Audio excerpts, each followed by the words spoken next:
Max Racing guys. Diorang ada keluarkan intake diorang sendiri. Ni barang yang kita nanti-nantikan dah pun sampai guys. Kita unboxing dulu. Okay guys, inilah yang saya sebut sebelum ni. Dia punya konsep lebih kurang macam MST intake dan dia open je size. So kita unboxing, kita susunkan dulu kat tepi guys.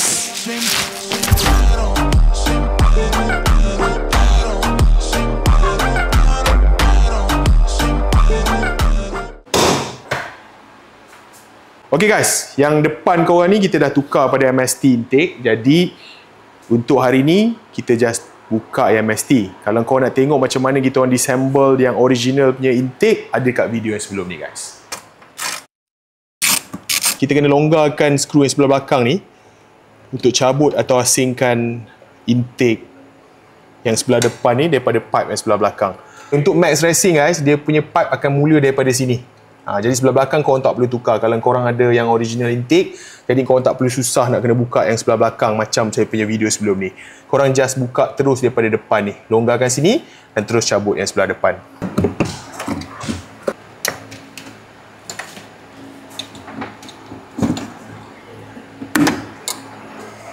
Untuk Max Racing guys, korang kena cabut dulu getah original ni sebab diorang bagi korang skru untuk korang skru terus box tu ke bracket ni. Untuk nut sebelah sini, Max Racing ada sediakan nut dia, tapi agak susah sebab korang kena masuk nut daripada bawah baru korang boleh ketatkan. Jadi apa saya buat, saya pakai ribat nut dulu.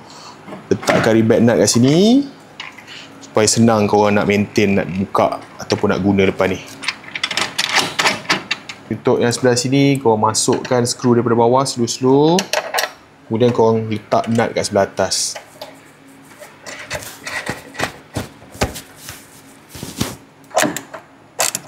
Untuk sebelah depan ni, tadi kita dah masukkan ribat nut tu. So korang carilah saiz yang bersesuaian. Yang ni kita pakai kita punya skru sendiri guys. Apa yang dah tak ada, korang boleh juga guna yang diorang dah sediakan dah. Yang diorang sediakan tu, kena masukkan skru daripada bawah. Kemudian nut kat atas macam tadi yang kita buat sebelum ni lah. So yang ni pun kena ketatkan untuk pegang dia. Next, kita kena transfer muff sensor ni daripada yang asal. Tak kira lah korang punya intake yang original ataupun dah aftermarket. Kalau korang nak tukar, kena pakai balik muff sensor yang original daripada Toyota ni guys. So kita kena buka dulu skru dia. Dan korang kena tengok anak panah ni guys. Ada satu anak panah ni. Yang ini guys, dia tunjukkan flow angin daripada mana ke mana. So kalau dalam case ni, angin datang daripada intake pergi ke enjin, so anak panah tu kena menghala ke sana. Samalah juga untuk intake yang next kita nak masukkan ni, kena make sure dia dalam position betul. Untuk intake ni guys, untuk muff sensor ni korang kena buka hati-hati guys sebab dia sangat sensitif. Macam untuk Max Racing punya intake angin akan datang daripada sini. Jadi angin akan datang sini pergi ke enjin. Jadi dia punya direction logo ni kena menghala ke sana. Dan untuk Max Racing, dia ada sediakan skru dia. Jadi pakai skru dia, jangan pakai skru yang lain ataupun yang asal daripada kereta, tak boleh guys. Nanti dia akan rosakkan sebab dia punya pipe yang dia orang bagi ni, yang ni aluminium. Dia tak sama macam pipe original tu plastik. Kau masukkan hati-hati, kemudian baru masukkan skru. Muff sensor ni sangat penting untuk make sure enjin korang running smooth. Kalau benda ni tak read betul, angin tak baca betul, dia akan problem dekat enjin, check enjin akan naik, minyak akan lari, so banyak isu lah. So untuk dia punya skru ni, ketatkan just nice je, tak perlu ketatkan sampai kuat gila sebab sensor ni plastik. Kalau korang ketatkan lebih sangat, dia boleh pecah. Dan dekat dalam ni pun sebenarnya dah ada seal. Seal tu untuk mengelakkan angin keluar, dia ada o-ring satu. Jadi kat situ pun dah cukup dah, asalkan o-ring tu ketat saja. Okay, korang ketatkan. Torque dia just nice je, tak perlu ketat sangat. Next, kita kena masukkan hose silikon ni guys. Dia ada bagi sekali pada Max Racing. Kau gunakan saiz, korang gunakan saiz yang diorang dah berikan dan diorang dah bagikan clamp sekali guys. Clamp ni kena standby dulu sebelum kita masukkan kat dalam. Clamp sebelah dalam korang dah boleh ketatkan terus. Yang sebelah luar ni, korang jangan ketatkan habis dan make sure dia punya skru ni kena menghala ke luar. Sebab nanti korang nak ketatkan daripada sini guys. So angle dia kena adjust ngam-ngam. Ketatkan separuh jalan, jangan ketatkan habis. Lepas tu korang dah boleh masukkan slow-slow. Ikut dia punya bentuk corong ni. dan tolak pelan-pelan guys, masuk ke pipe yang asal tu.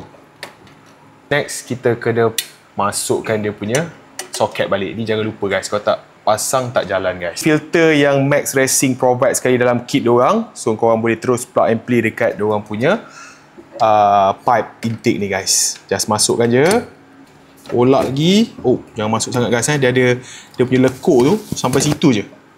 Sampai dia orang punya welding ni ngam-ngam sampai situ.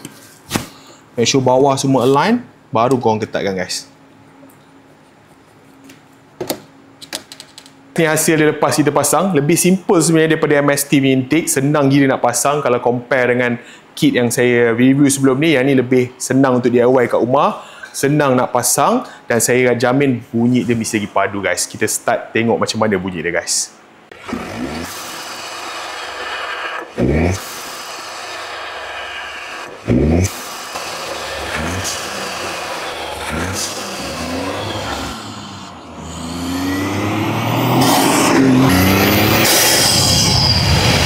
Korang dengar sedikit guys, bunyi dia padu gila daripada jauh. Korang dah boleh dengar guys, tak perlukan exhaust kalau bunyi macam ni guys. So far, ini adalah benda yang saya cari guys. Bunyi memang perfect dan performance padu guys. Korang boleh rasa performance yang lebih baik, throttle response yang lebih baik, dan ini terbukti atas dyno. Korang boleh check website diorang untuk tengok result dia guys. So korang boleh dapatkan dekat website diorang guys, dan follow TikTok mereka guys, Max Racing Global. Okay, untuk hari ni sampai di sini saja. Nantikan video seterusnya, kita akan update untuk exhaust system pula guys. Thank you semua. Assalamualaikum.